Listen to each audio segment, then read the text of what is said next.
बच्चों आज हम बात करेंगे टेस्ट यानी परीक्षण की। यूज ऑफ मल्टीपल मेथड्स यानी मल्टीपल मेथड्स यानी कि बहुत सारे तरीकों और विधियों के द्वारा भी हम बच्चों के बुद्धि का परीक्षण कर सकते हैं और करना होता है, क्योंकि जो परीक्षा लेने की जो विधि है वो बच्चे को डराने के लिए या भयभीत करने के लिए नहीं होती है, बल्कि कहीं ना कहीं उसके सफलता का, उसके लर्निंग आउटकम का आकलन करने के लिए होती है।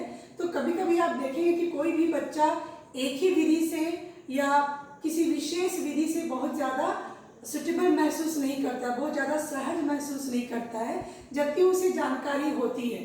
उदाहरण के लिए अगर आपने किसी बच्चे को कोई कविता पढ़ने के लिए कहा तो हो सकता है उसने काफ़ी अच्छी प्रस्तुति दी हो उसमें, लेकिन वही जब वो लिखने के लिए जाएगा, अगर आप उसको लेखन कौशल के लिए बोलेंगे तो वहाँ उसकी प्रस्तुति अच्छी नहीं होगी। इसका मतलब ये नहीं है कि वो बच्चा बिल्कुल ही बौद्धिकता के दृष्टिकोण से असफल है। वो किसी एक परीक्षण में सफल होता है पर दूसरे परीक्षण में उसकी प्रस्तुति, उसकी उपलब्धि उतनी अच्छी नहीं हो पाती है। उसके बाद वो टीचर की रेस्पॉन्सिबिलिटी है। अगर हम उपलब्धि परीक्षण की बात करते हैं तो फिर डायग्नोस्टिक में जाना वो आपका काम है कि फिर आप उसको कैसे आगे बढ़ाती हैं, कैसे उसके समस्या को पहचानती हैं और फिर उसका समाधान करने के लिए आप आगे बढ़ती हैं। आज हम कुछ मिले जुले मेथड्स के बारे में बात करेंगे जो बच्चों के परीक्षण में प्रयोग में लाए जाते हैं।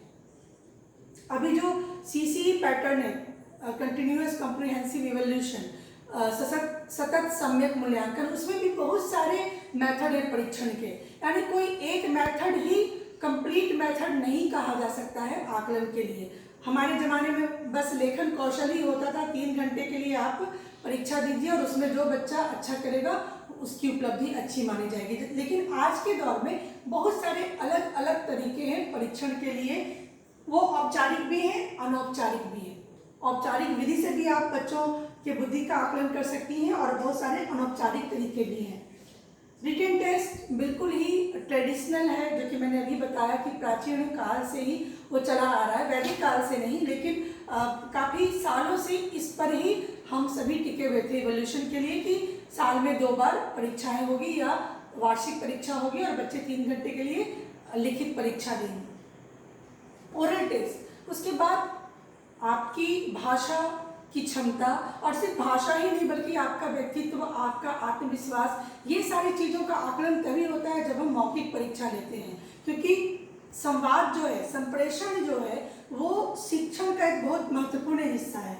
उसके बाद असाइनमेंट आपको देकर हम किसी विशेष विषय या टॉपिक के बारे में आपके विचार को, आपके नए नज़रिए को, आपके शोध को जान सकते हैं। पोर्टफोलियो, मैंने कल या परसों किसी कक्षा में चर्चा भी किया था कि पोर्टफोलियो बच्चे के व्यक्तित्व का पूरा मिरर है, आईना है, दर्पण है, और वो बिल्कुल चलता जाता है।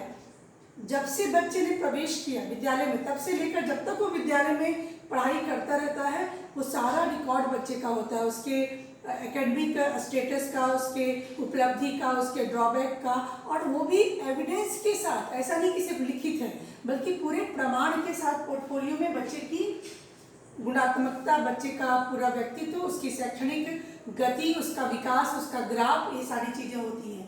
प्रोजेक्ट वर्क के द्वारा हम बच्चों के व्यवहार को, उसके समायोजन को, उसके सामंजस्य वाले गुण को भी जान सकते हैं, वो कितना सक्रिय है इस बात को जान सकते हैं। Observation of behaviour, of course that is also very vital point, जो कि प्रोजेक्ट वर्क के दौरान या फील्ड ट्रिप के दौरान आप बच्चे का व्यवहार ऑब्जर्व करते हो कि वो कैसा बालक है, क्योंकि वो भी एक बहुत महत्वपूर्ण पहलू है किसी भी बच्चे के व्यक्तित्व का, और उसकी सफलता में वो बहुत महत्वपूर्ण भूमिका भी निभाता है।